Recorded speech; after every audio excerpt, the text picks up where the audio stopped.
آپ کو میں بتاتا ہوں کہ ہم جو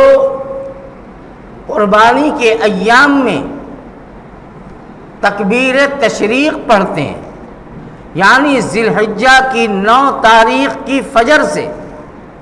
13 تاریخ کی عصر تک ہر فرض نماز کے بعد جو ہم پڑھتے ہیں اللہ اکبر لا الہ الا اللہ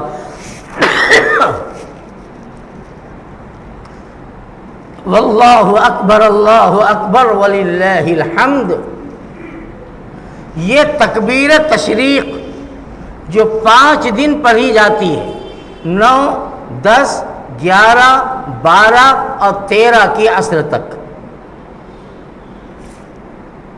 تکبیر تشریق کی تاریخ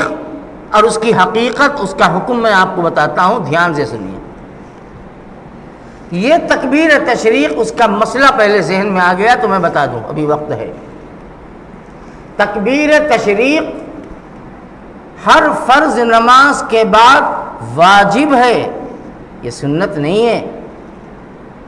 اس کو دھیان سے پڑھنا ہے۔ واجب ہے 1 مرتبہ پڑھنا، اگر کوئی 3 مرتبہ پڑھے یہ سنت اور مستحب ہے۔ 1 مرتبہ پڑھنا واجب ہے، اور تمام مرد عورت کے لیے جو بالغ ہیں ان کے لیے واجب ہے۔ مرد بلند آواز سے تکبیر تشریق پڑھے گا، عورت اپنے مصلی پر جب اپنے گھر میں نماز ادا کرتی ہے تو آہستہ سے وہ یہ تکبیر تشریق پڑھے گی، اللہ اکبر لا الہ الا اللہ اللہ اکبر وللہ الحمد، اور یہ واجب ہے، نہ پڑھنے پر گناہ ہوگا۔ چاہے جماعت سے آپ نماز پڑھ رہے ہیں، چاہے تنہا نماز پڑھ رہے ہوں، چاہے ادا پڑھ رہے ہوں، چاہے قضا پڑھ رہے ہوں، یعنی جماعت چھوٹ گئی، اب اپنی نماز پڑھ رہے ہیں، تو تنہا نماز پڑھنے والا بھی جب سلام پھیرے گا تو فوراً یہ تکبیر پڑھے گا۔ اور اگر ان 5 دن کی 9 سے لے کر 13 کی عصر تک کی نماز قضا ہو گئی، کسی وجہ سے نہیں پڑھ سکا، اب بعد میں اس کو پڑھ رہا ہے،